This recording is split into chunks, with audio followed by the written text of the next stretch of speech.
I don't know. It's like one of these two.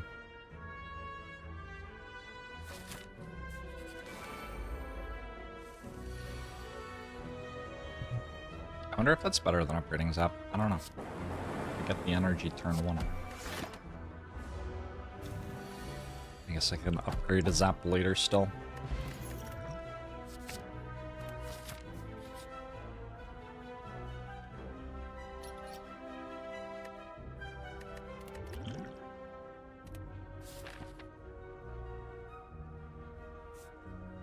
Gabriel, hello. Man, I'm tired. Today's gonna be rough.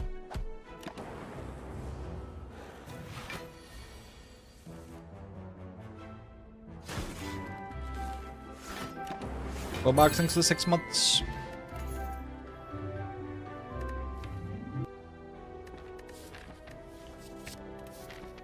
Gyarados. Def Acorn Hollow. Say up late. No. I simply did not sleep. I mean, I slept for a while, but I slept very badly.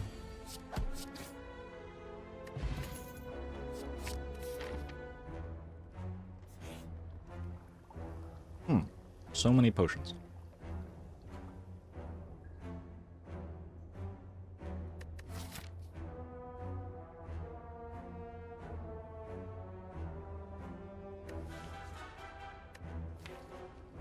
I don't know if any of these three is better than what I have.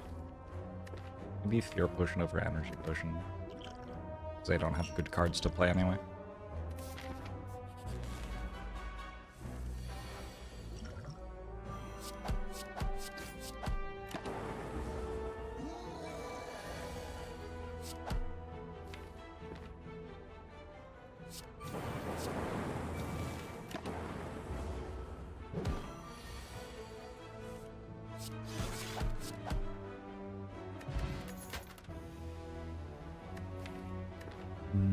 Not yet.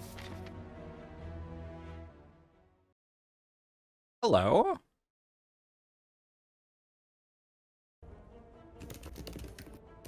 I hear typing, but not voicing. Can you hear us now? I can. Yay! Okay. I was just typing in Twitter to tell you where we are. All right. Welcome. Cute. We have Hello. Char and Martin. Yes.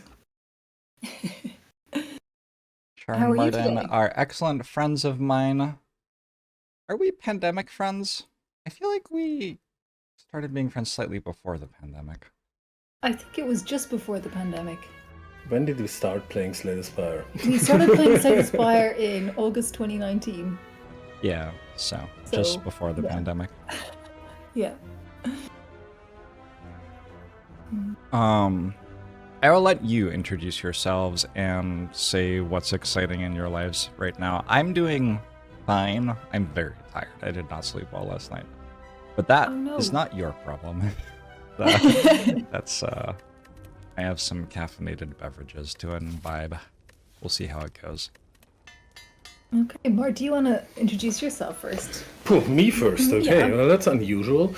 I know. Yeah, usually we start with you. Yeah, hello, I'm Martin. I'm actually in the moment doing a company with Char together, where we try to be the good guys in artificial intelligence. And my background is kind of this weird mix of, I used to do a lot of different things, so it's not very straight. I was a university professor before that. Before that I had a games company, actually 2 games companies. One of them called Broken Rules. Some people know it. And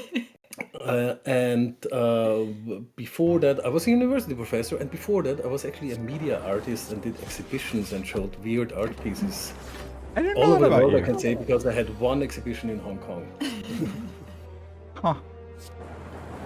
Did I know that about you? I don't think I knew that about you.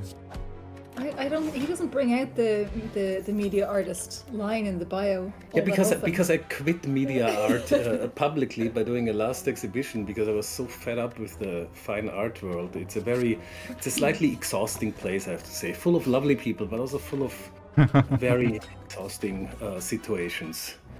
I believe that. So- I believe that 100%. Yeah. So it was actually what happened was I was doing all these art pieces, and you feel like you're constantly preaching to the choir when you're making art, because you get the art people coming to the art exhibitions talking about art stuff, and it never really gets into their actual life, I had the impression. And my art pieces gradually over the years had turned into games, all of them, or like toys more than games. So the last big art piece I made was a modded pinball machine where I removed everything that had to do with scoring and replaced it with pickup microphones and a little Arduino. And actually a Mac Mini was in there too, that live remixed the sound so that when you play it very intensively, it would remix your the noises that the ball makes on the wood. It was a machine from the 70s, so it was very basic.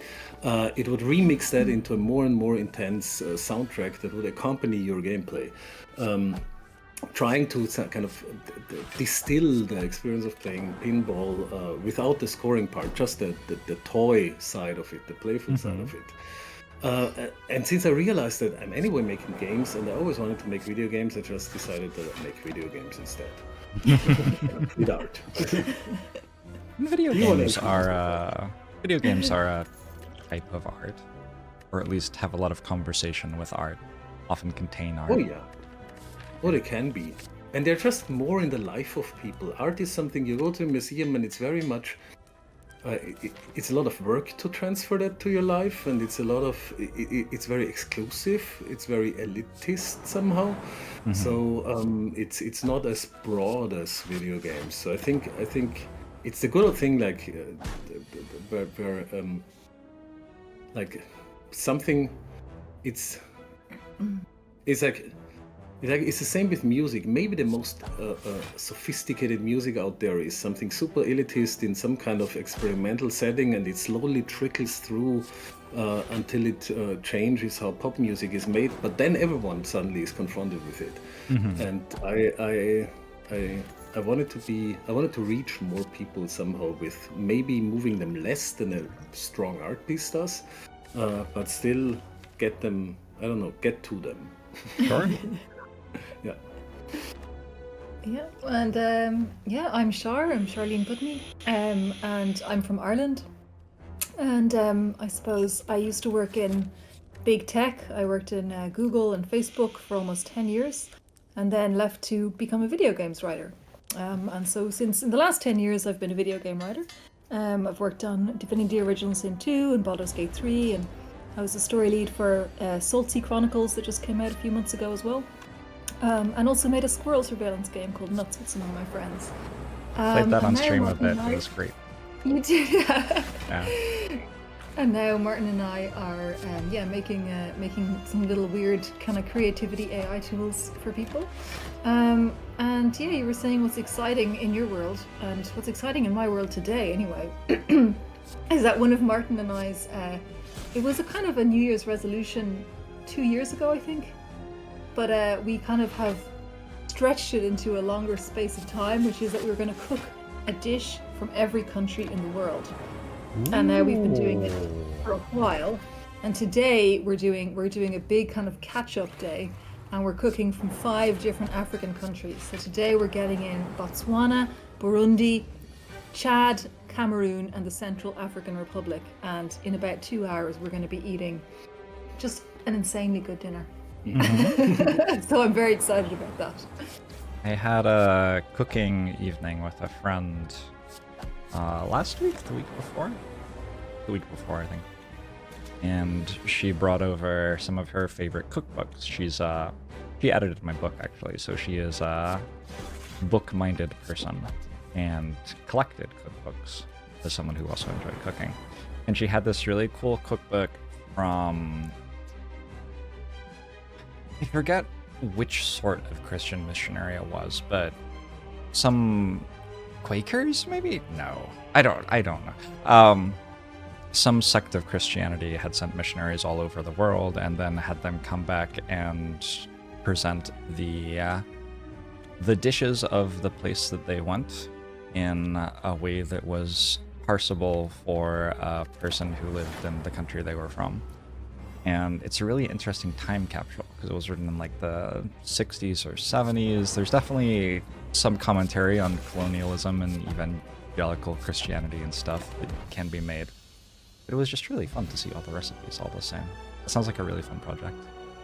I think the nicest moment that we had is when we invited some friends over and we cooked from Belarus, and one of our friends was actually born in Belarus, but naturally, it being Belarus, doesn't have a lot of opportunity to visit there, and is always a little bit, I don't know, it's not an easy place to visit. Right. And she said it tastes of home, and that made me so happy.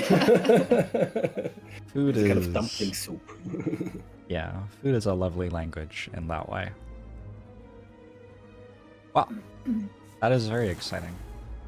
I think it's a really good, like, I don't know, the thing about it that I like is that every recipe we make from a different country, we like learn a new technique or a new spice or a new way of doing something, and then we are able to use that in just our normal cooking. So now we have a really weird way of cooking. I believe that for sure. You didn't mention yoga. You've been doing yoga too. You're my yoga instructor. I'm sorry, I'm a what do they call it? The prodigal son. I am not a very present student. I apologize for that. That is okay. The whole thing about the yoga, I never want anyone to feel bad about not coming. It's just that it's there for the days that you need it. So yeah, I've been teaching yoga since, actually it's like since the start of the pandemic. I started doing I trained as a yoga teacher, what is it now, 9 years ago. And I never really wanted to be a yoga teacher. I just really loved doing yoga myself.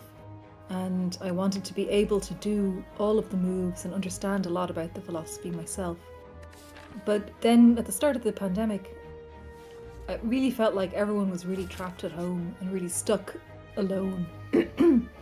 So I started to run this this little class on Tuesdays, 7 p.m. Copenhagen time, which I think is like 10 a.m., 11 Yeah, 10 a.m. depending on daylight savings. Yeah. It's 10 or 11, I think.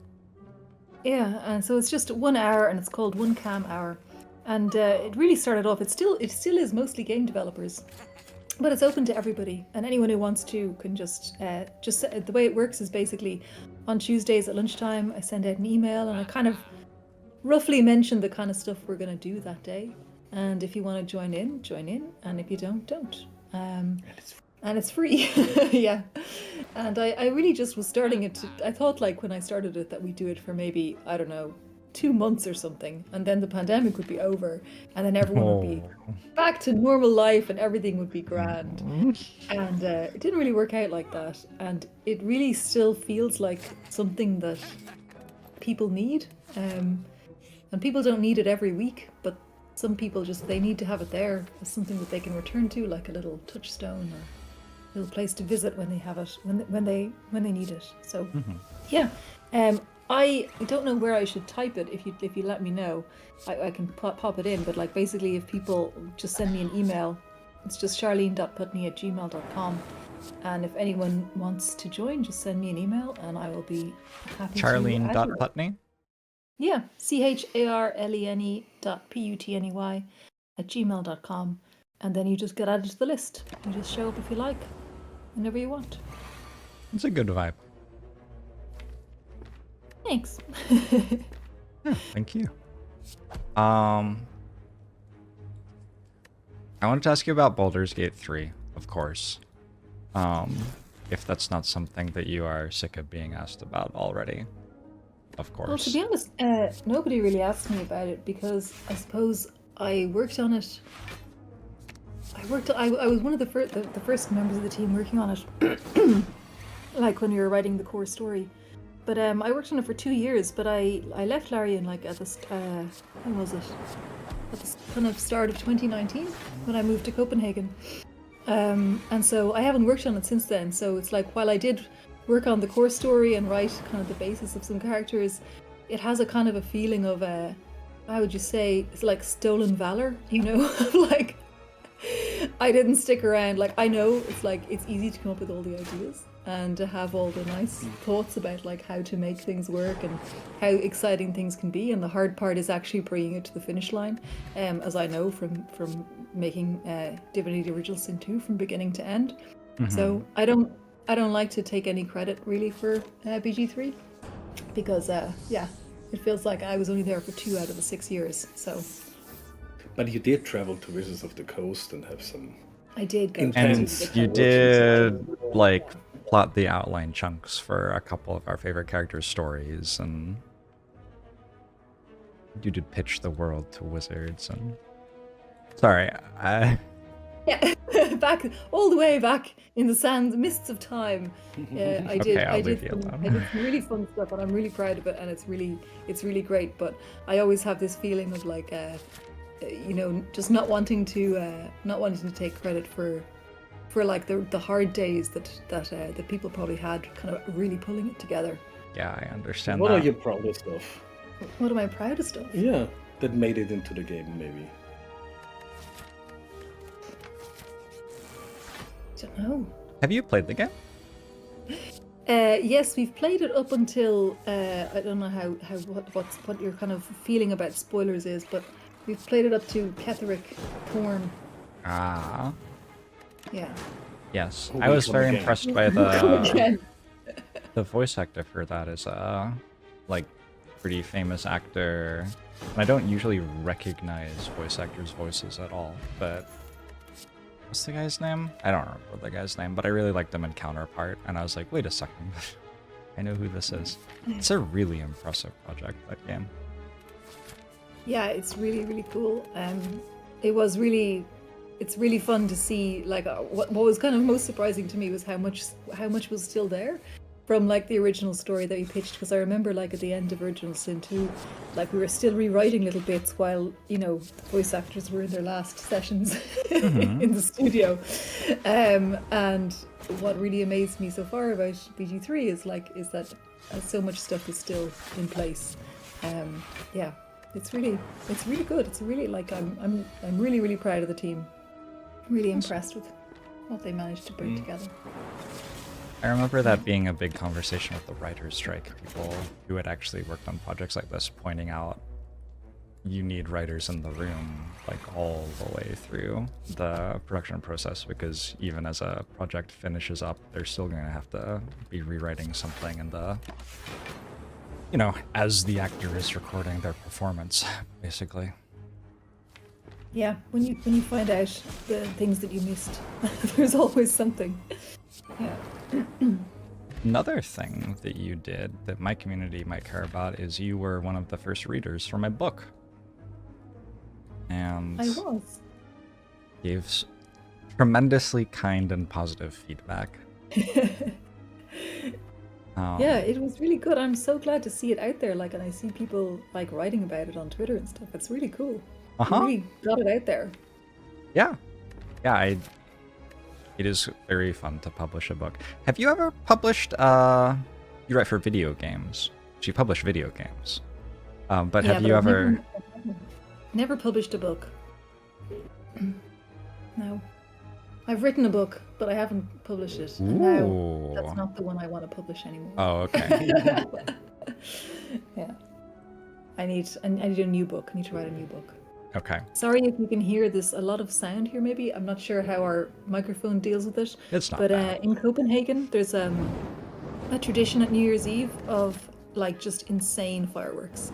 And it's not just on New Year's Eve, it's in the few days leading up as well. And I just noticed they've just already started. So if you hear anything that sounds like gunshots, it is not. It's just our fireworks. Just slowly ramping up to complete mayhem at New Year's. Exactly. That's fun. My big New Year's festivity is on New Year's Day. Depending on day of the week, New Year's Day or maybe the 2nd or 3rd of January, my friends have a marathon of all the extended edition Lord of the Rings movies. Oh, cool. Which is kind of like an artistic form of suffering at some point. They're very long, and I have seen them before several times. But I'm gonna go for at least some of it anyway. It's good to see everyone. And it's nice to have an instant conversation starter. You can instantly start talking about why exactly you're all watching these movies again. Yeah. Well, we're gonna watch our Christmas traditional movie because we didn't get to watch it in the run-up to Christmas because we both had COVID and we were just too miserable before we went to Ireland for Christmas. So we're gonna watch Ben-Hur on New Year's Eve, which is like 4 hours long, with a feast of cheese and wine, which we went out today and handpicked through several shops, which is kind of ridiculous. But yeah, that's our idea. That's fun. Have you ever seen Ben-Hur? I have seen the chariot racing scene.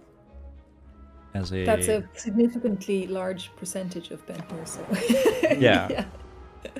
Well, maybe I've only seen highlights of the best part of it or something, I don't know. As a classicist, that was something that I was actually shown in the class. I have not seen the rest of the film, though. It's a good movie. It's a really good movie. Yeah. I mean, it's very slow, but it is slow. very grand. Yeah. That's the beauty That of makes it. sense. Yeah. It's very emotional. Yes. Is the general vibe that it's an exploration of Rome? Is it a Roman chariot race? It's but it's set in Judea. It's basically like at the time of Jesus, the kind of the interactions between the local population and the Roman overlords. Ben-Hur himself is a prince of Judea who kind of grew up alongside a Roman, and then that Roman comes back to be the overlord of Judea, and of course he comes back and he's like, great, I'm back, my friend, let's ruin everyone's lives. And Ben-Hur is like, absolutely not, no way, and basically becomes is sent away as a galley slave. And of course the other guy thinks he's gonna die, but he comes back, and yeah, it's a kind of like a kind of Count of Monte revenge, Cristo. Living well is the best revenge, kind of, or something. Kind of a vibe, Count of Monte Cristo vibe. Yeah, it's really good. Like, it's really good. And the funny thing is, so when I was a kid, that movie was like, we don't have. There are of course Christmas movies, and nowadays you see the normal Christmas movies that are played all over the world in Austria too. But when I was a kid, those were really very, very rare. There were only a handful of them, and they were always shown in the evening. But in the afternoon, hardcore Catholic Christian movies were shown, and somehow Ben-Hur, despite being like closer to being a kind of Star Wars of its time, because it's a pure action movie, and it's like the wagon race is very similar to episode 1, basically. Sure. Despite that, it was like just in this phalanx of Christian movies that was shown on just the national TV that we had as the only TV channel when I was a kid.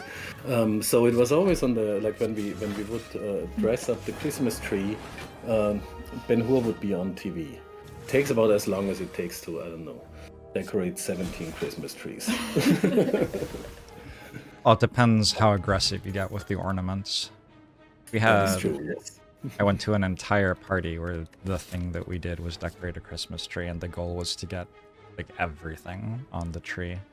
There were a lot of ornaments, and then we had to overflow into like other things that we could put ornaments on because we ran out of like actually every branch was. That is a little bit how our like Christmas tree at home worked. Yeah. We never threw any ornaments away, so some of them were just stuff that we had built, that we kids had crafted in kindergarten, and others were actual ornaments. It was just box after box of ornaments, and in the end it looked like, I don't know, how did it look? Like a glamorous trash bin. Yeah. Kind of trash bin sprinkled with tinsel. Have you added any Christmas ornaments yourself? Do you collect? Do we? we only had a tree once here, right? Because we always travel for Yeah, Christmas. we've only had one tree here. Yeah. And I don't think we bought anything for it. No. So I got a really cool one. I got one that says thanks for the boost and has used COVID booster shot things inside the little glass bubble, which is like presumably hazardous, and I'm definitely not meant to have it, but somehow a friend of mine got it and then it reached me. I'm quite proud of it. It's very eccentric. I would absolutely hang that. Yes, it would fit me very too. well. We're so into COVID boosters, me and Mark. Like, yeah, you can't get them here anymore in Denmark if you're just a normal person, like who isn't like older than 60. So when we were in Germany, we like made a huge effort to get the new booster because you can get it there for pretty cheap, and we got it. And then we got COVID 2 weeks later. And I'm pretty sure that if we hadn't had that nice, fresh new booster, we would have had a much more miserable time before Christmas. Yeah, I'm glad it wasn't too bad. No, it gave me the opportunity to replay XCOM, so that was nice. Ooh, which XCOM? Enemy Within, because that's supposedly a good iPad port, and I wanted to play in bed. How was it? I haven't played I have played so many hours of XCOM, but I have not played the port for Enemy Within. Oh, it's lovely. I have to say that I just like the storyline of Enemy Unknown. That was the original one, right? A little bit more, and they did a very clever thing with Enemy Within, that they added this melt thing that you have to collect, so you are a little bit more lured into the battlefield, so you can't just constantly make a gauntlet for the enemy and then lure them out. You have to really go for it, and that kind of balances the gameplay very nicely. But the storyline is just much more conservative and much more, I don't know, boring compared to Enemy Unknown, that I found it a little bit, I don't know, yeah, less gripping in that sense. But the iPad port is glorious. It's the best version. It's super fast, it's super snappy. It crashed like twice or so, which is unusual for XCOM, which usually constantly crashes. Uh-huh. Cool.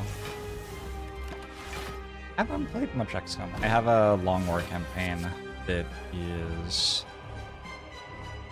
dead. Well, I mean, okay, how's the way to describe it? I play on stream, and in my head, this is a campaign that I will finish. And I have viewers who would love for me to finish it, I am sure. But realistically, I haven't played it for over a year. So... That's a very long war you got there. Yeah. Yeah, well, it's very long, but whether it's an active war or not, I guess, is a different question. It's getting a bit cold, right? Yes, yeah, exactly. Well, we got home from Christmas in Ireland on Tuesday night, and so we decided on Wednesday that we were not going to do anything. It's like, you know, because we always just travel so much for Christmas and we work so much before that, and this year, of course, having COVID before that as well. So on Wednesday, we did not get out of bed until like 3:30 p.m. Oh, that's glorious. What we were doing was playing Terra Nil. Have you played Terra Nil? I saw it, and I have heard from a friend that it was really lovely, but I have not got into it myself. It's a little delight. It's a little delight. Yeah, it's got this very relaxing music and very calming vibe, and basically you take this like, it's like the opposite of a lot of, I guess, city builders and things like that, because you kind of take this grungy, wrecked environment and you turn it into a beautiful, thriving nature. And then you pick up all your trash that you used to make that and fly away, leaving behind this like perfectly pristine space. So instead of like coming in and like leaving your mark, it's like you're like pulling away all the marks that humanity has made on the space and leaving it just perfect. It's really relaxing, really relaxing. I heard that it didn't overstay its welcome too. Like, you get it done, and then it's done, and then the game is over. Well, I I haven't think so, finished yeah. it yet, but that seems like it might be true. Yeah, we yeah. still have one island to go. Okay. It is a little bit like Into the Breach in that it has several islands that have a little bit different starting conditions, Yeah. and it just increases difficulty also. But it's still manageable in scope, I would say. Yeah. Cool. What other games have you enjoyed this past year? Well, Well- actually, Into the Breach also. Yeah, Yeah. that's what I was thinking about. I was yeah. replaying Into the Breach, and it's actually the thing I hate about it is that I think I've become more stupid in the last few years. Because when I first played Into the Breach, I guess it was in like early 2018 or late 2017. Like I played it immediately on normal difficulty, and I beat it the first try. And I remember thinking, this is fun. I'm gonna play this again. And then I played it with a few more mech types, and then I beat it on hard.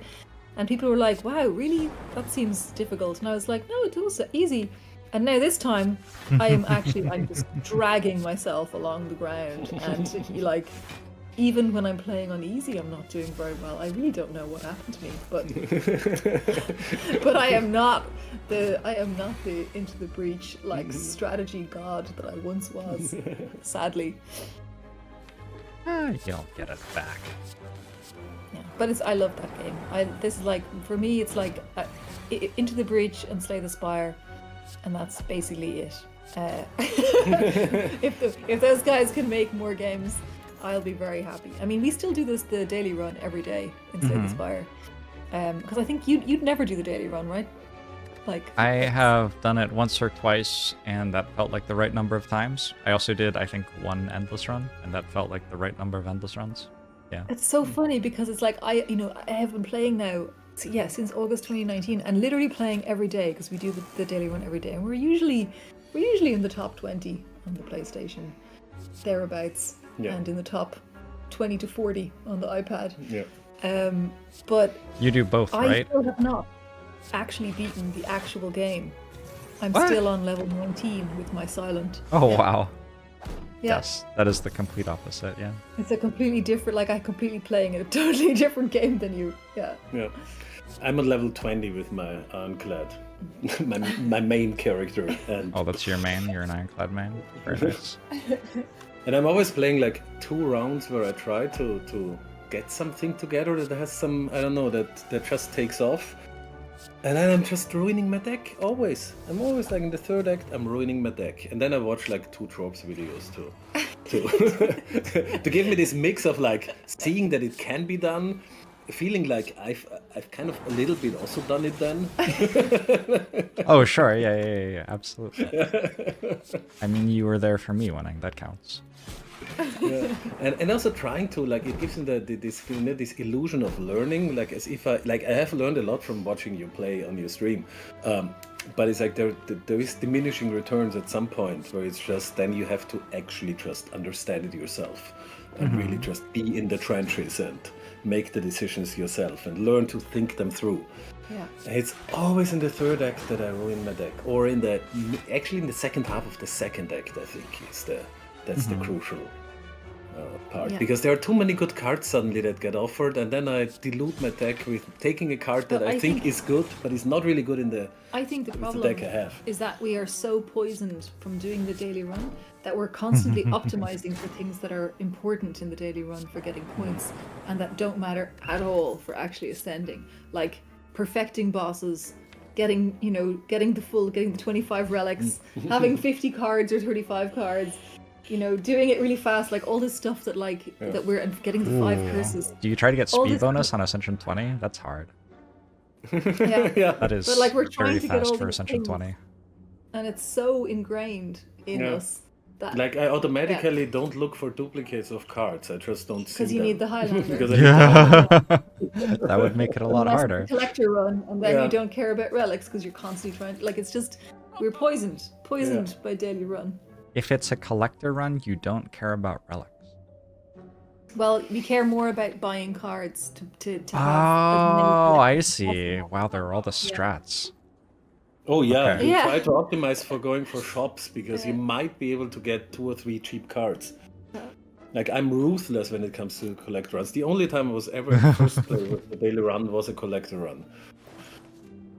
But now Clutch God is out there, and I will never be first place again.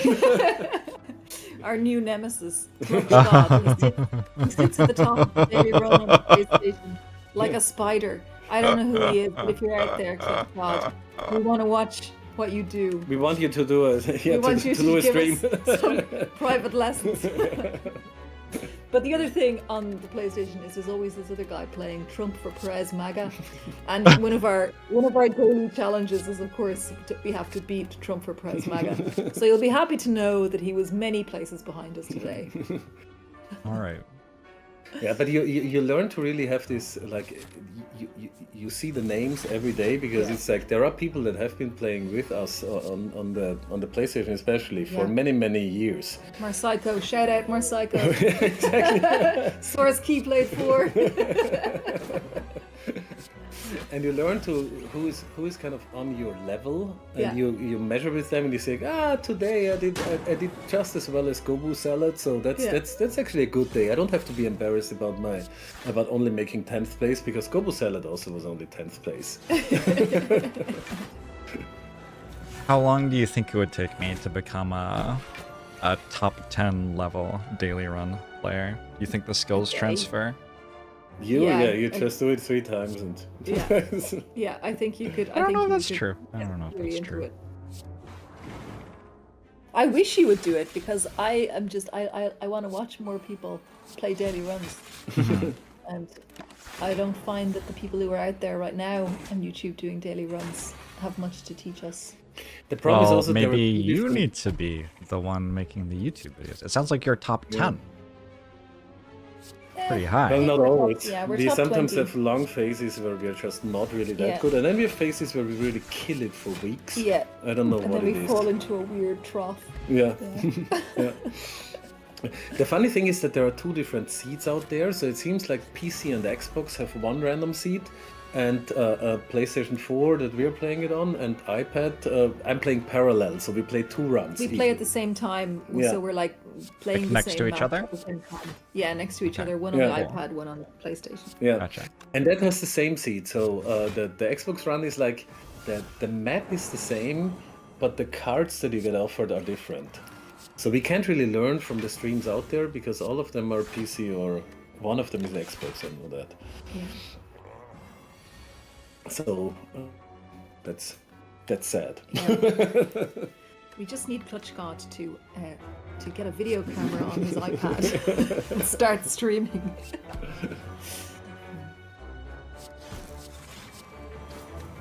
Martin, what about you? Have you been playing other games this year? Talked about XCOM, of course. What is it? Well, when we played Baldur's Gate, it was mostly me playing, actually. Yeah, we did a bit of couch co-op for a while. One evening. And then mostly it was you. We played Elden Ring at the start of the year. Oh yeah, I played a lot of Elden Ring, of course, yeah. I have not played Elden Ring yet, but it's kind of like on my list for a rainy day.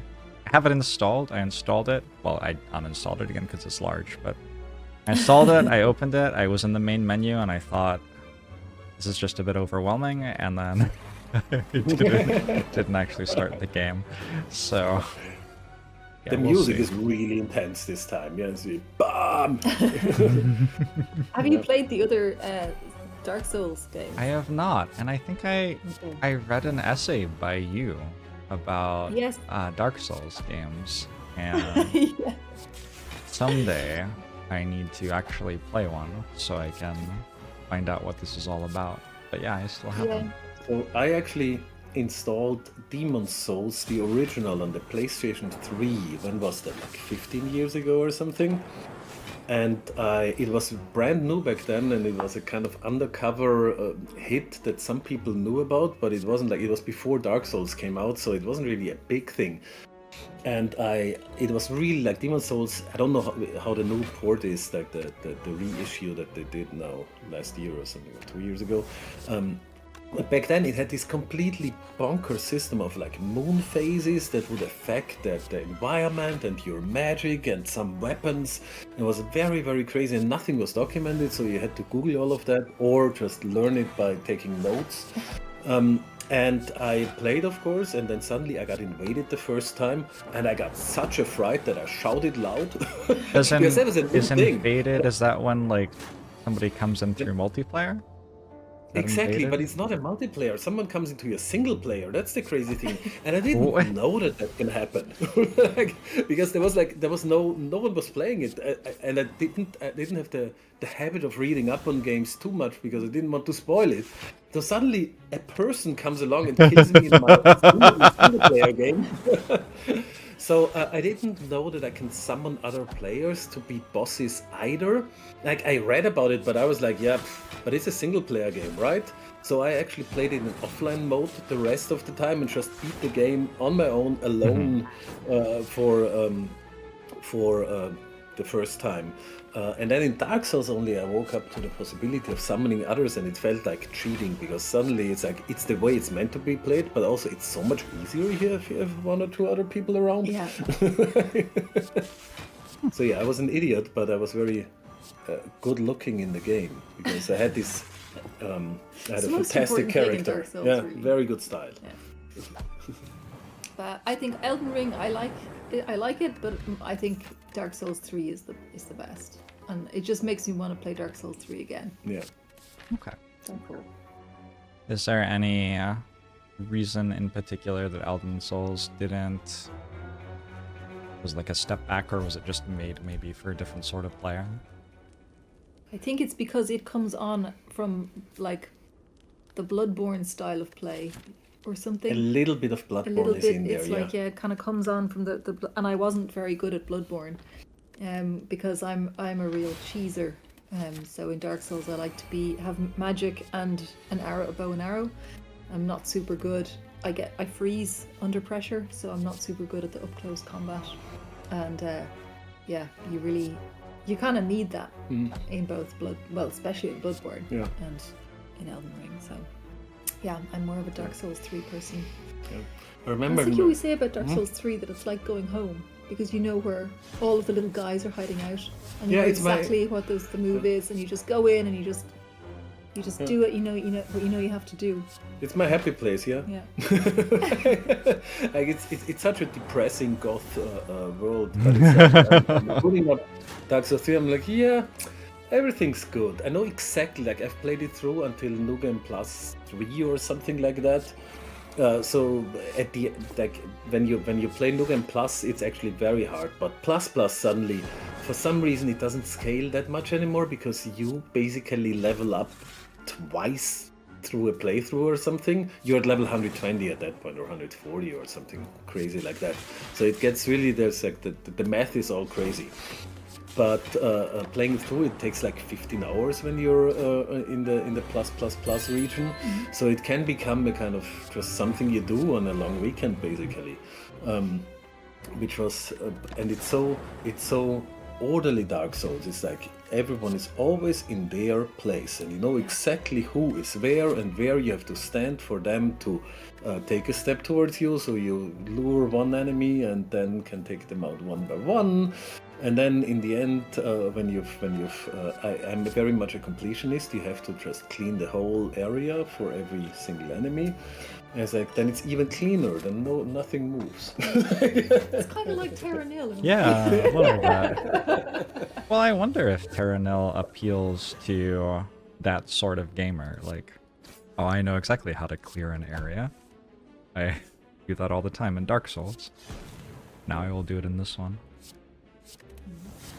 I think it's very, very funny and relatable to have your happy place be like a horrifying, depressing world full of like boss enemies who are trying to kill you. That's such a gamer thing.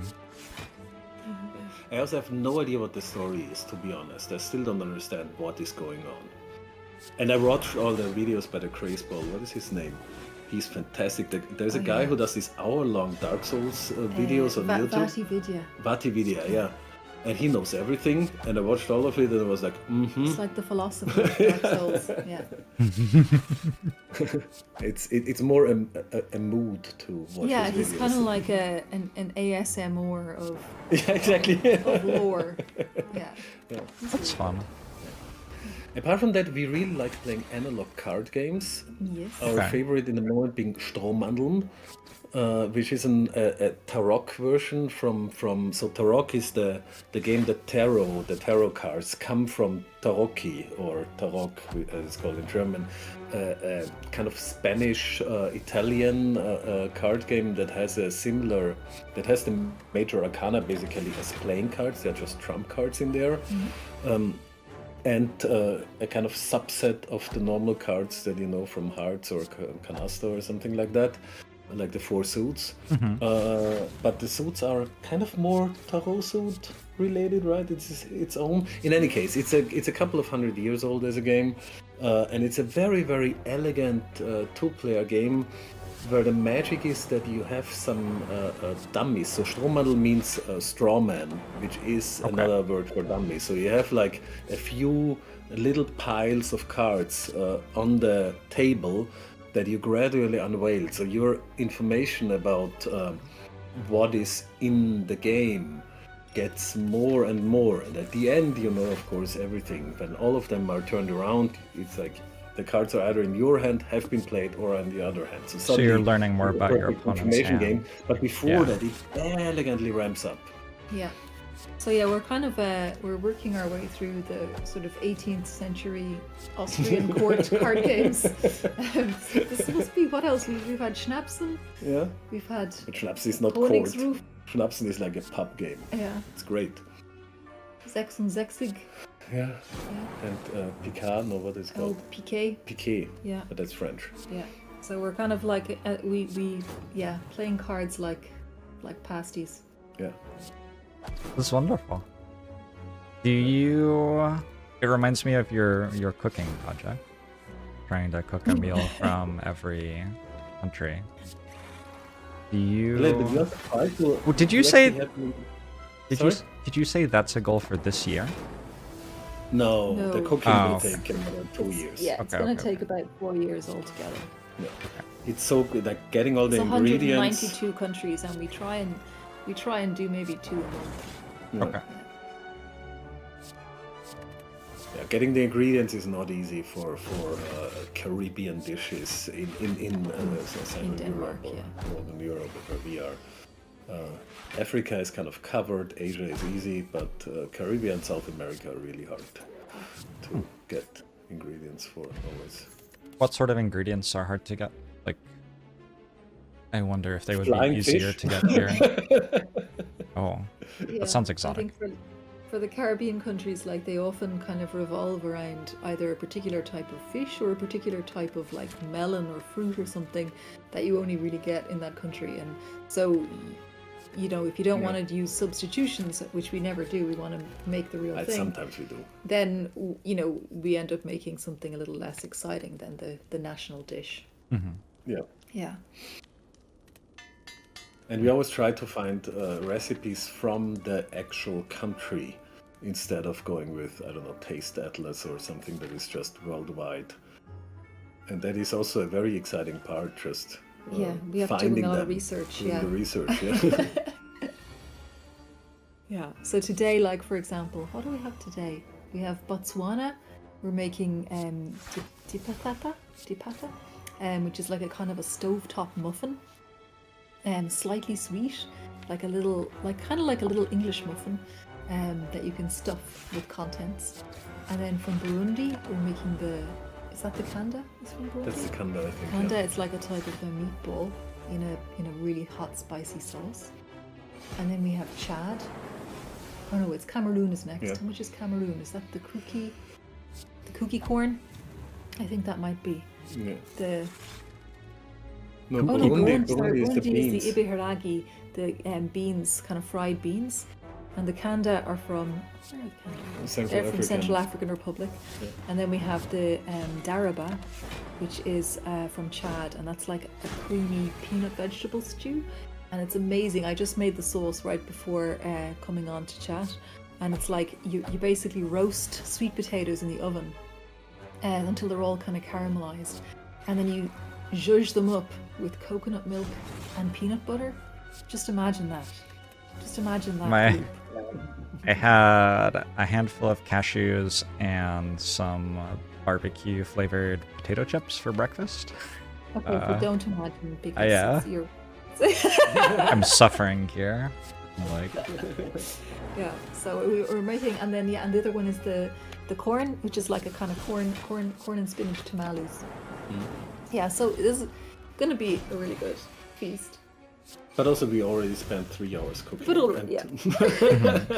Is it just for the? Is it just for the two of you, or do you have people over to? Well, today it's just the two of us, and we'll put the leftovers in the freezer. But we usually invite people. Yeah. Yeah, different sets of friends to come for the various feasts. I find it's a great way to find an excuse to have people over. Like, hey, I bought too much chicken. Come over. Yeah, people usually appreciate if you give them food when they come over. Yeah.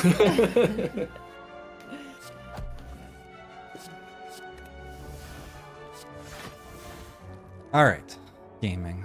What about online communities? How have your online spaces been this year? We're looking for positive things. I guess maybe this is a good time to talk about Leica. Are you still working on Leica? Yeah, so I mean maybe we can tell people what Leica is first. That might be handy. Sure. So basically when we started, Martin and I have always been interested in experimenting and making weird things together. And I think it was just at the start of the pandemic, we started to get really into making things like with procedural generation and kind of early AI. We made a lot of cool Twitter bots, actually. Some of them would tell us what to have for dinner or do a haiku fortune cookie. But then Elon turned off all the bots. Thanks, Elon. So they're all dead.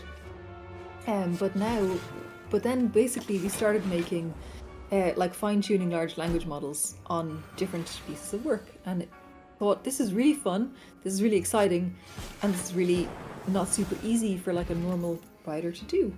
So we started running these little online classes to show writers how they could basically make what we call a brain, that would write in their voice. So if they would come in with 10,000 words or more of their writing, then we would be able to train a large language model to basically write like them. And could you do this for streamers? Yes. Yeah. Could you make me something that would stream for me, and then stream for you? No, we can make something that would text for you, but an actual having your face and all that and your voice. I'm sure that's that can't be that far into the future, where you can have your own AI version of yourself online. ChatGPT is getting impressive. I think it will beat me inside the Spire within the next 10 years.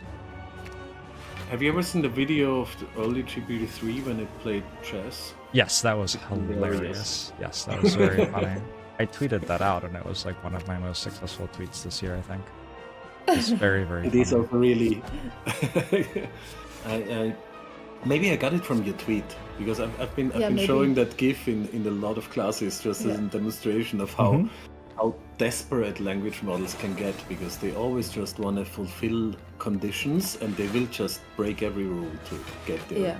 That's also how ChatGPT lies at you, because it's more important to ChatGPT to tell you something than to tell you the truth. So it's gonna tell you something. Yeah.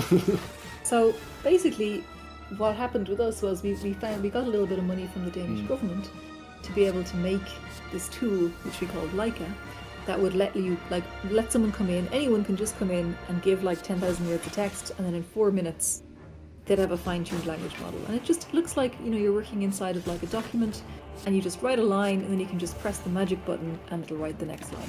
But it won't write 3 pages like ChatGPT. It's just a little taste, because the idea is that it was for kind of a creativity purpose. But of course, we're so trying to be the good guys, and so we would never let people break copyright and all that kind of stuff. And we also didn't really care about non-fiction writing all that much, the business use cases that could be used with this, and all that kind of stuff. So I don't know, we found it kind of it was a bit of a challenge for us to get to the next step with where we were. But now we found a new thing And so we're basically going to be kind of moving Leica into this new direction next year, which is called the Writer's Room. And so basically, like we actually started thinking about this one when Baldur's Gate 3 came out, because we got this idea of just like, well, we haven't at the moment all of these little brains, and people can write with the brains. But actually, what we're able to do as game developers, we have like, between me and Martin, we have over 25 years of experience in game development, is we can write characters that people really fall in love with and want to work with, and we can make good game mechanics, and we can make people feel like they want to stick around and work with our people. And so now we're basically making these characters, these kind of AI peers, so that they work like as if you're in a writer's room. So we currently have 3 of them, Ichi, Lotus, and Alex. And basically when it's like you're inside of a Google Doc kind of a situation. And when you're working, they'll basically pop in and give you ideas and suggestions. And their personalities change over time, or rather they reveal more about their personalities to you over time as you grow the relationship with them. It sounds almost like a dating sim, or like a dating sim, yeah, like a kind of a professional dating sim. Yeah, like you're working with people that you like in a nice office where you're happy to do your work and enjoy the process. So it's kind of like taking a step back, you know. Yeah, we're trying to kind of, but I suppose like we've always been really interested in what AI can do for people in terms of creativity and in terms of helping their process, but we have never been interested in any way in like replacing writers or people having the work done for them. And it became a kind of, I suppose, like Leica is really interesting for people who are very experimental, but it was a little bit perhaps too it's a little too much hard work for people who aren't already writers, and for people who are kind of the kind of mainstream of interest in AI is just, I want to click a button and have the thing appear. right. That's just not ever what we wanted to do. So now we think if we can kind of take this step back and like instead of creating this space, we're kind of create the space is there, and now we're creating the people to help you. Then it's a different feeling than you being sitting there with a blank page all alone. That makes sense. I've thought a bit about, in the artistic process, where is the best place for AI to exist? And I feel like for me, being creative, I would want it to exist kind of in my paintbrush. Like, I don't want it on my canvas, and I don't want it governing me, but I want... Yeah, but exactly, yeah. I want it to be a tool that can intelligently understand what I'm trying to get it to do a little bit more than a usual paintbrush would. Somebody asked if you had a favorite Baldur's Gate character, Char. Astarion. Oh, you're an Astarion? Okay. I used to sit beside Stephen, who wrote Astarion, and Astarion is Stephen, so yeah. Oh. I love Astarion. Incredible. I love that. I do miss working with him. He's a really, really great writer and a very fun person.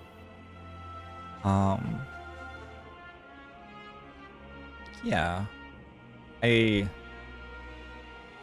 thought that my girlfriend would like Astarion because that's the meme that I was told by the internet that everybody's into Astarion. And she really doesn't like him. But she only just met him, so I don't know. I think she liked Gale and Will quite a bit so far. Oh, poor Will didn't never make it out of the tent with us. Aww. He seemed too tame. And Gale, yeah, we have Gale, but he keeps on eating our shoes and things. I find Gale very entertaining, actually. Yeah. He talks a lot. Him a little bit. You did romance him a little bit, yeah. And I also love Karlach. I think I really like Karlach a lot. Yeah, because Karlach Karlach is basically my friend Sarah. So yeah. Also a writer on the yes, game? yeah. Gotcha. It's fun.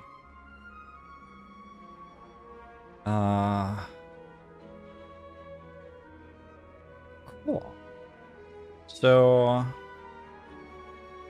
yes, I am fascinated by AI. It's so hard to navigate as a person in my position. There's all sorts of righteous criticism of AI, and some of it is also justified. Also, like, the movie Her exists and was a good movie. But it's something that's happening. And I'm very stubborn. I experiment a lot less than either of you. I'm still playing Slay the Spire. And so are we. I guess that's true. Yes, and maybe for a long time, I don't really know. Yeah, I think a lot of these things with AI, a lot of it will really take time. Like, I have huge problems with the aesthetics of most of the AI art, for example, that is produced, but it is a completely new way of creating things. So of course it will take years. It's not like if you look at the first movies that were made, it's not like they are masterpieces. That's just how it goes. The first synthesizer music was very, very primitive and derivative. It was just playing an organ that was smaller than a church.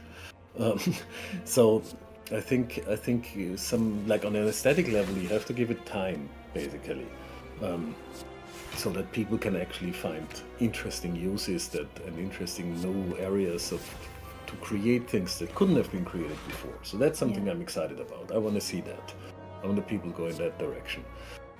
From a perspective of copyright and ethical issues, it's also just finding the sweet spot between this is how much access it should get to the cultural heritage that we have in order for us to be able to do more things, and between it just sucking the internet dry like a vacuum cleaner and then packaging that up and reselling it to the creators. Is like, there has to be a sweet spot somewhere, but it's definitely not where it is in the moment, where it's very Wild West, and it's also not where it is with critics that wanna completely shut down the whole development. It's somewhere in between, but it's gonna take years to figure out what is the right legal framework for it. Yeah. So yeah, it's exciting, but it's also so exhausting because something new comes out every 2 weeks, or every 2 days, every 2 hours, and something relevant every 2 weeks. A friend of mine has been trying to keep a blog going that keeps you up to date with AI developments, and I think it's just becoming all-consuming, like, to a point where I worry about him a little bit. There's a lot of stuff all the time, and I kind of, like, I trust he's got a good head on his shoulders, so for me it's just like, oh, he knows about it. I don't need to do anything. That's fine. I'll just ask my friend. Yeah, that's good. Sometimes you just gotta outsource. Like when I need someone to play Ascension, I just trust that you do that for me. Yeah, yeah, exactly.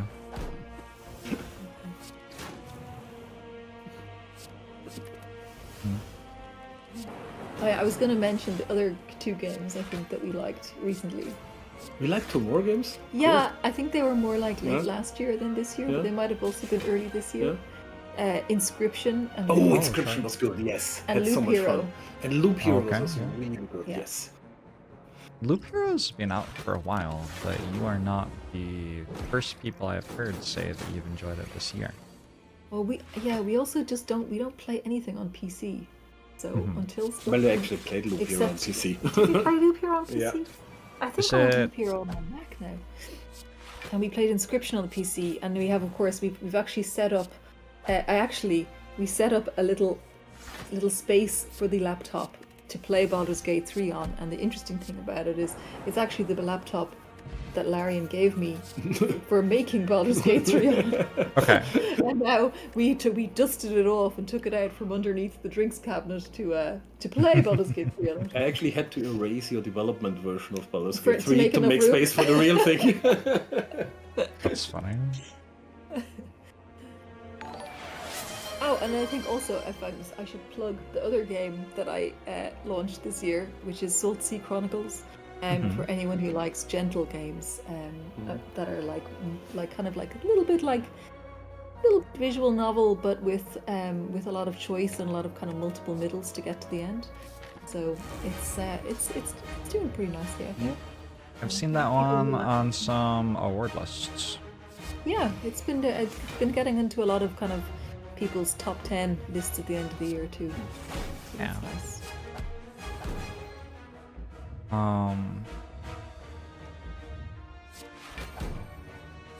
One of my favorite interactions with you was when I played, I can't remember the game's name. A lovely game about a person's trans experience in Ireland. Oh, If Found. If Found, yes, thank you. Yeah. And Yeah, my friend Laura made that.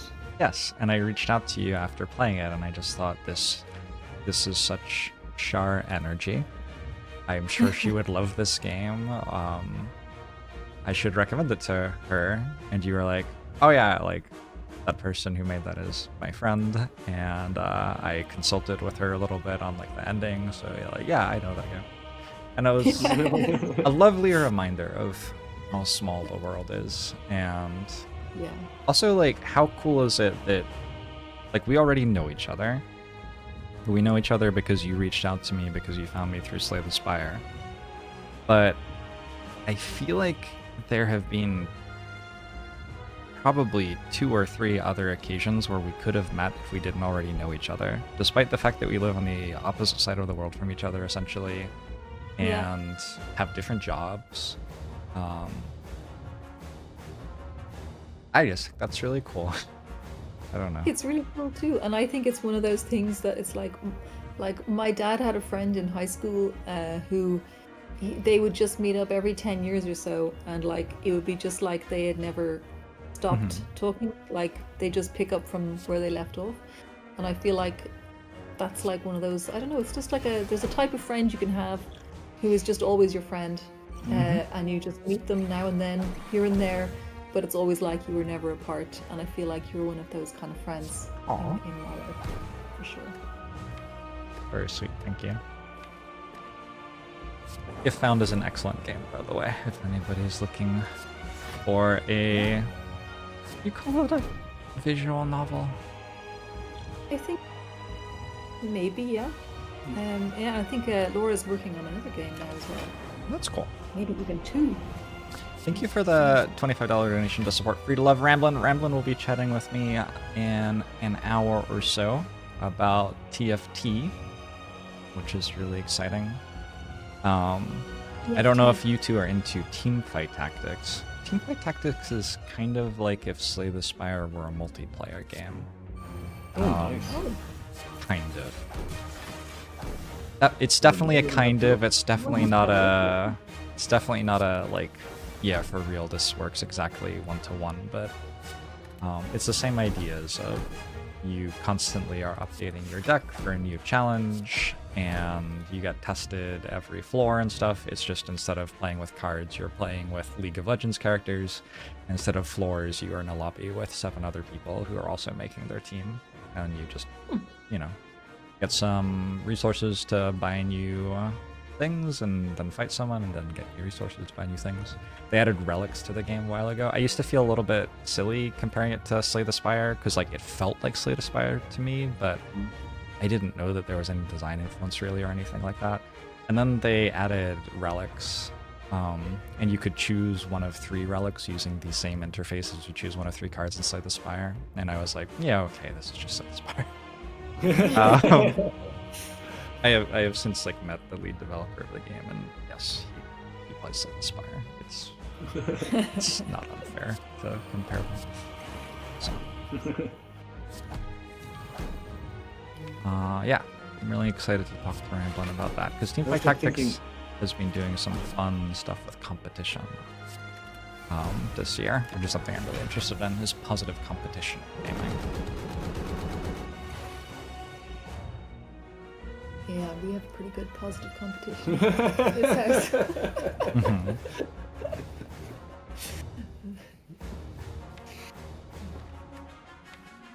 I also actually did play 2 more iPad games. I don't know, I think I'm the only person on this planet that likes to play on the iPad, but I just find it so handy. It's just, because we are traveling a lot, and then I just have my game with me, and it's the same game I play at home, and we can play in parallel if I play on the iPad, so I'm just doing a lot of iPad gaming. And I've played, again, a lot of Polytopia this year. Is And Polytopia... Hold on. Is Polytopia the one that Elon Musk tweeted was, like, better than chess? Is that how I know Polytopia? Yes, it is that one. you say I am better at regretfully. it than I am at chess.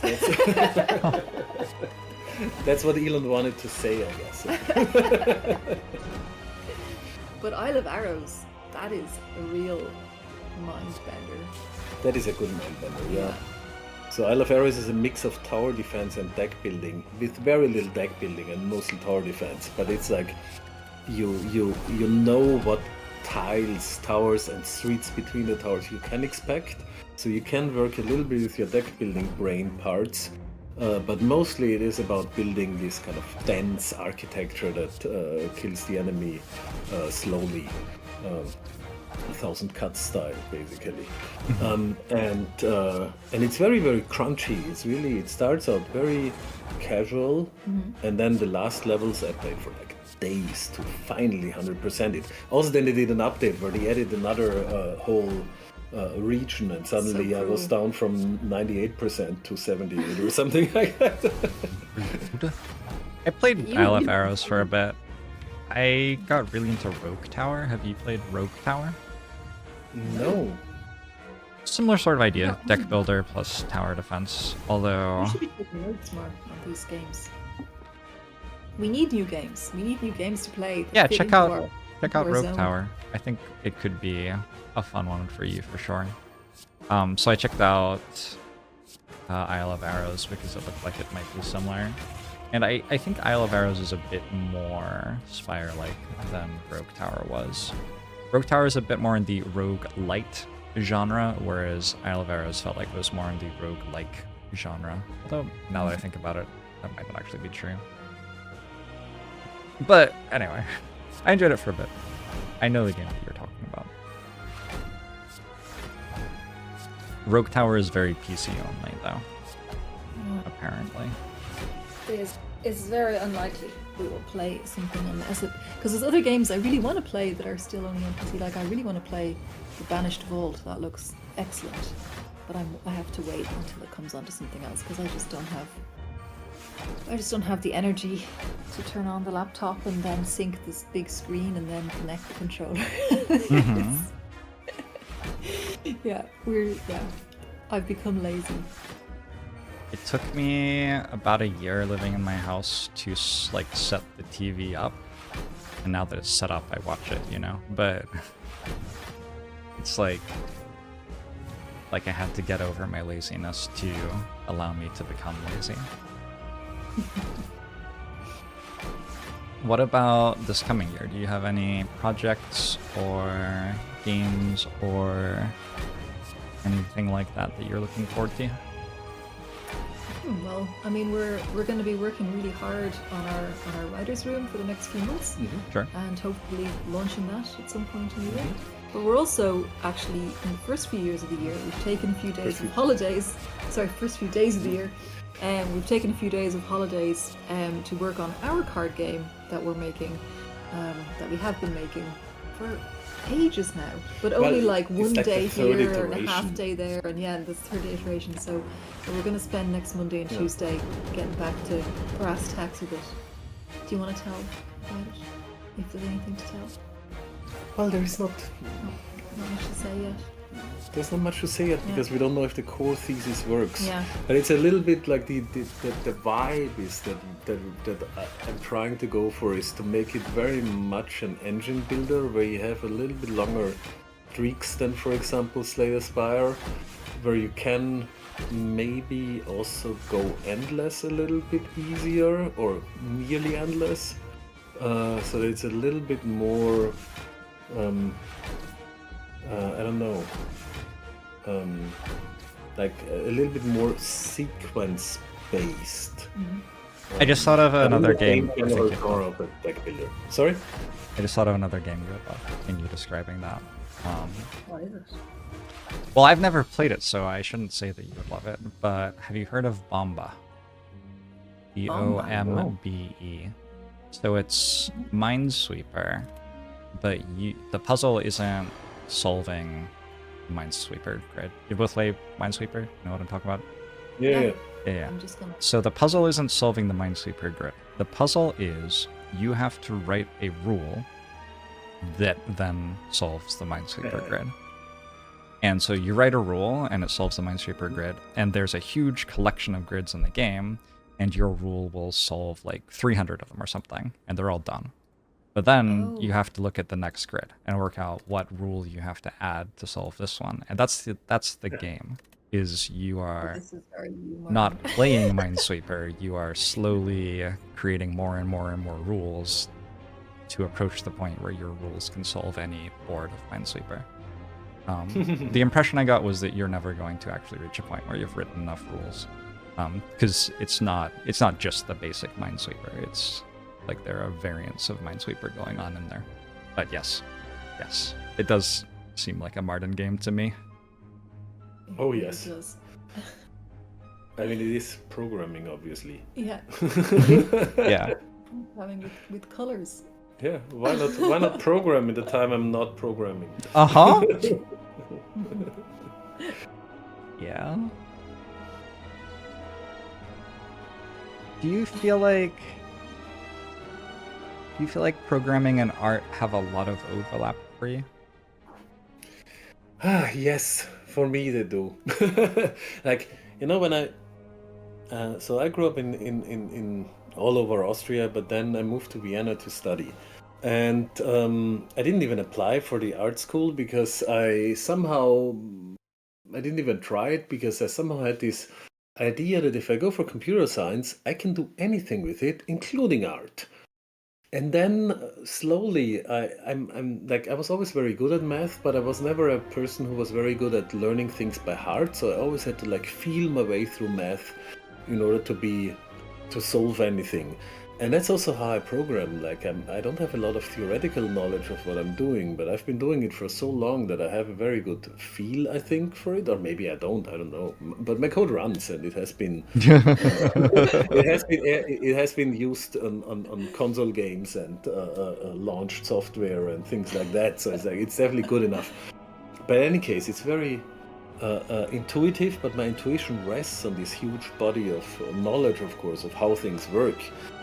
And in that creative process that I apply to solve any problem that I solve by programming, I feel very much like creating an art piece. There is a certain beauty in when the code is not so much working, that's like the pragmatic thing, but also a pragmatic, good, beautiful solution to a problem.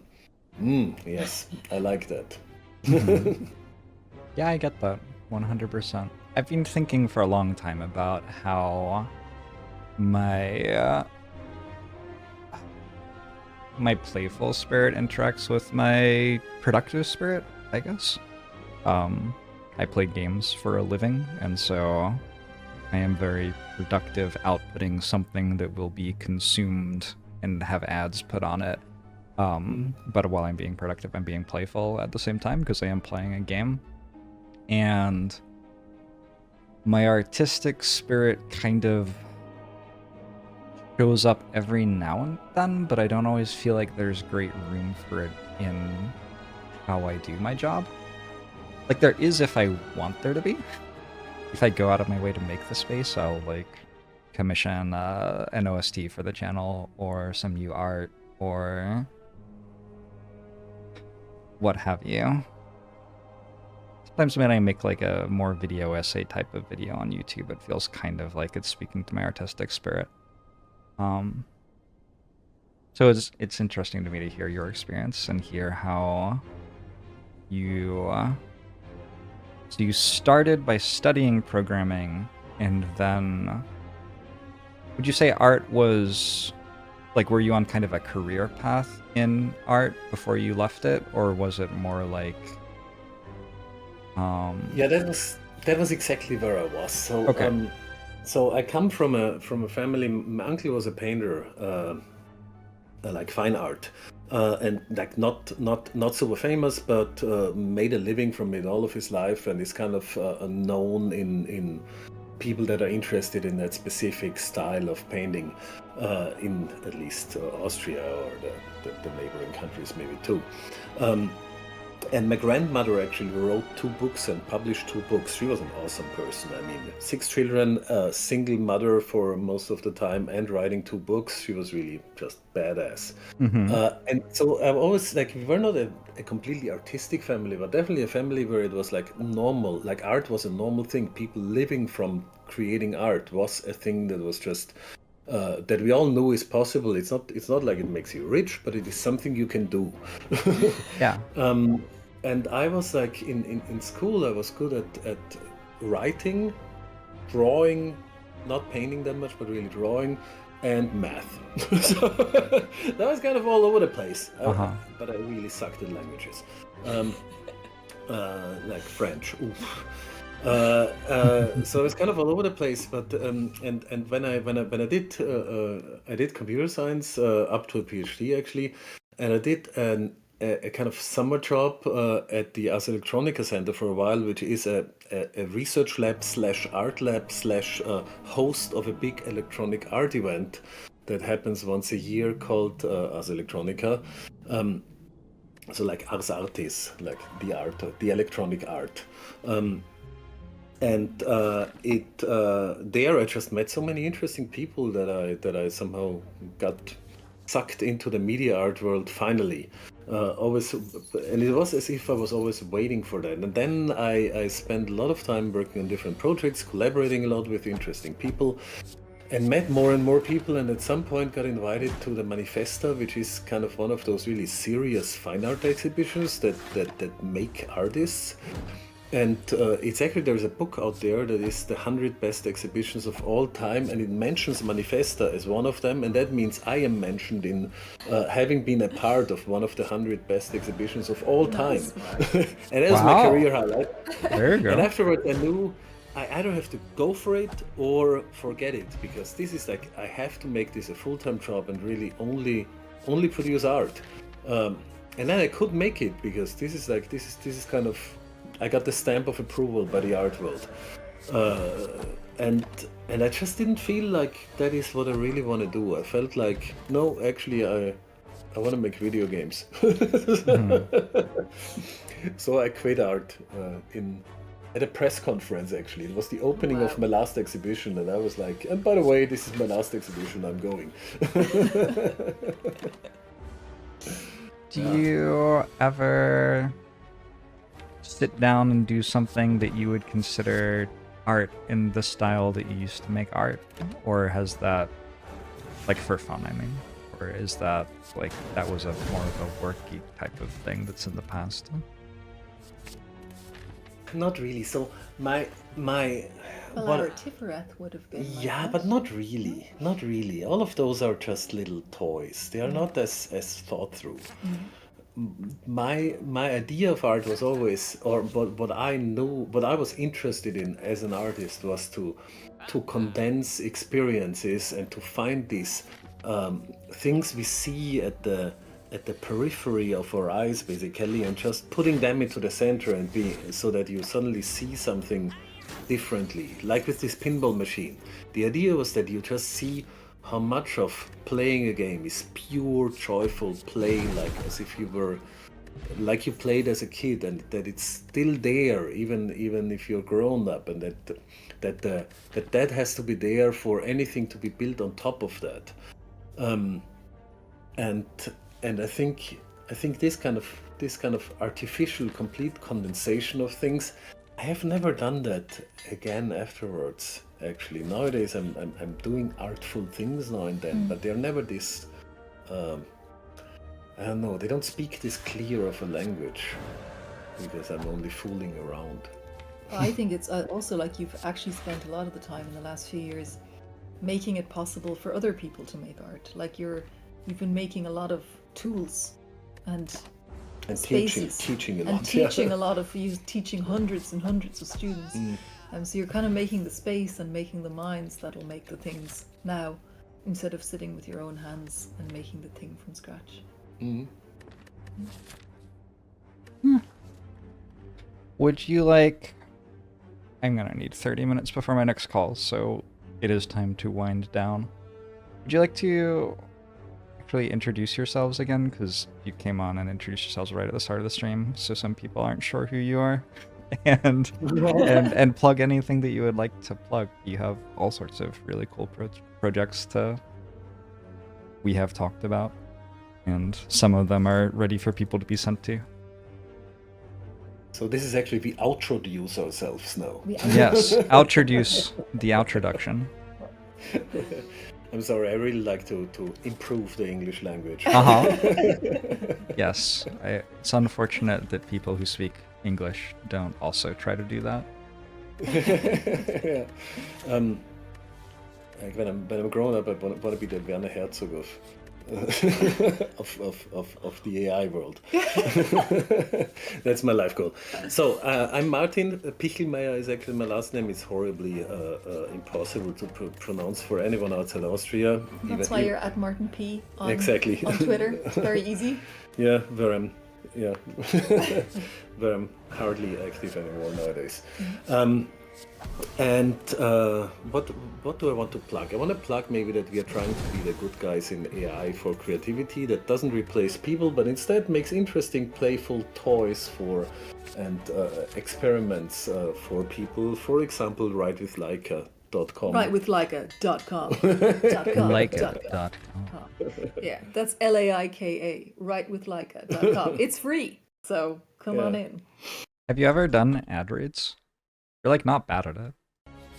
Have we ever done what? Ad reads. Like ad reads, no. Being a voice for a product, like what you're doing as a joke right now.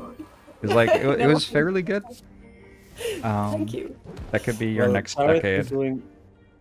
Char's been doing a lot of pitching, so she has a complete 3-minute pitch or 5-minute pitch memorized, and she can just deliver it.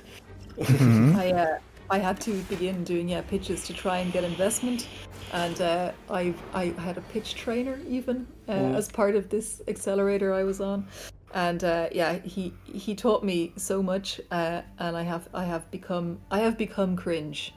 I have become like the latest pitch is basically like it opens with me in front of like just a pure black screen, and I say, "Imagine you're a creative professional." And I practiced so much that like literally Martin and I just cannot even hear the word imagine anymore without immediately going, imagine. So yeah. And was that the end of your outro? Have you done your outro? Did you have other things you wanted to plug? Not really, but it feels like this was a very tamely outro. It was a tame outro. So give it some socks. Socks. I'm just trying to walk back from the intro, basically. Do it backwards. Okay. So yes, the AI stuff is what I'm doing nowadays. Before that, I was a professor for game design and running a games program for many years here in Copenhagen at the IT University, where hundreds of students finished while I was there. I'm still there a little bit, but only a tiny bit. I'm not responsible for the program anymore. But it's a great games program, one of the oldest games programs in Europe, actually. I also teach on it. Exactly, and led to some amazing game studios and amazing games that people have been working on. Nowadays, now it's so old that people start to work on big AAA games, like the new Avatar game was a former student, and games like that. And Cocoon. And Cocoon was a former student, yes. Cocoon is a lovely game. And before that, I had a game studio called Broken Rules for many years that launched mostly mobile games, actually, but artful mobile experiences like Old Man's Journey and Gibbon. We won 3 Apple Design Awards, but always for the games that I had no hand in, so I can't really be proud of that. Except I team up with very, very good people, obviously. That's a skill. It is a skill, yes, it is a skill, but it's like all the games that I worked on were only critical successes, but actually they sold fine, but but they weren't like these breakout hits like Almost Journey that sold millions. And before that, I was a media artist and made weird art pieces that showed at like media art festivals. The best thing was really that it brought me to funny places. Like showing an art piece in Hong Kong is just an experience, or in Riga and Tallinn and Edinburgh. Can I say something to the sales thing? Yes. I got an email from my publisher a couple of days ago, and I'm actually going to see a royalty check for my book soon. So I think publishing books is about as polar opposite as possible as displaying art in where did you say? Anyway. Publishing books is more like you say, yep, go for it on an email, and then a year later you might make a little bit of money. Yeah. Okay, and one of the great people I work with is Char. Yes, I'm handing over. Outro. Yeah, I'm introing your outro. Well, Transtro. I'm Charlene Putney, or Char. I'm at Alpha Char on Twitter, and I am Martin's partner in crime and life and business, all of his partners, for writewithleica.com and our upcoming writers' room, who are working with AI peers. And before that, and still am actually, I've been a video game writer for the last 10 years, working on Baldur's Gate 3, Divinity Original Sin 2, Salt Sea Chronicles, Nuts. Martin and I even made an iPhone game together called Vitriol, but we don't update it, so don't get it. I liked it. Is it not playable? I don't know. I haven't looked at it in like a year. We didn't renew our Unity license, so we can't update it anymore. I think it is still playable actually, and we're very proud of it. I'm very proud of it. It's a word game and a puzzle game and a narrative game that tells a little bit of a story in a very weird way. It's our vibe. It's our vibe, yeah. And it even has snack olives. And yeah, before that I worked at Facebook and Google for like 10 years as a project manager. And before that I was like the opposite of Martin, who was like, oh, I'll do computer science and then I can do anything. And I have a master's in Hebrew, Aramaic, Syriac and Greek. So I went the kind of opposite way of like, if I can get a job. Despite having studied. Despite this master's degree, then I'll prove to the world that I can do anything. So, yeah. And I want to plug writewithleica.com. I also wanted to plug one thing that I was really proud of this year, which is a bit different. Is like, with the company that I was working with, the studio I was working with for Salt Sea Chronicles, Die Gute Fabrik, the creative director Hannah has a podcast called One Cool Thing, where she invites people on to talk about one cool thing. And my one cool thing is a book called Negative Space by B.R. Yeager. And in that podcast, it's about an hour long, but basically in that podcast I talk about all of my ideas about horror fiction and how horror, like the consolations of horror, the special unique consolations of horror fiction, and a lot about how that influences my writing life. And honestly, I think it's probably the best interview I ever did. So I would like to plug my One Cool Thing podcast by Die Gute Fabrik on Negative Space by B.R. Yeager, and also that book, which is excellent. And lastly, if anyone wasn't around earlier about the yoga part, I do a free yoga class every Tuesday called One Calm Hour, and everyone is welcome, and it is free, and you don't have to have your camera on. And if you want to join, just send me an email, charlene.putney@gmail.com. That's charlene.putney@gmail.com, and I'll add you to the list. And you don't need to RSVP or anything. Just show up when you feel like it. And in theory, sometimes you'll see me there, but I'm a terrible yoga student. Some people just come for a nice little nap. Some people come for a nap. Some people just liked getting the email. I often meet people out in the world. I do like getting the email, actually. I never come, but I really like the email, so please don't take me off the list. So, yeah. All right. Well, it's been great to have you both. Thanks for joining me. Yeah. We are raising money this week for Free to Love, which is a program. It is a charity which funds art programs for children. Started in Seattle, Washington, where I live, and it has spread all over the United States and to other countries around the world. Teaching kids to love and accept themselves and to learn to love and accept others through the language of creativity, which which is a pretty cool language to speak.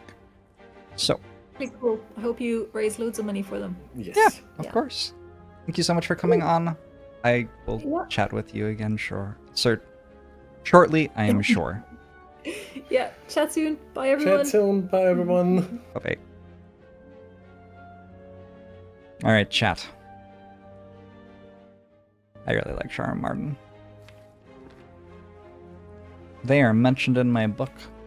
They are, good pandemic friends of mine.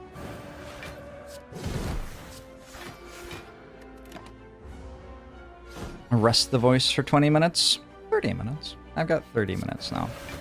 I do need to stretch my legs because I didn't after the defect run. I'd like to grab myself a glass of water. Oh, I forgot that I bought food and left it outside again. I'm gonna go get my breakfast. It's okay. This time it was only outside for like an hour. Yeah, I'll be right back with some food to eat. Next we have some TFT people on the channel to talk about TFT and all the fun things that they have done in the Teamfight Tactics world over the last year. So that'll be really sweet too. I will be right back.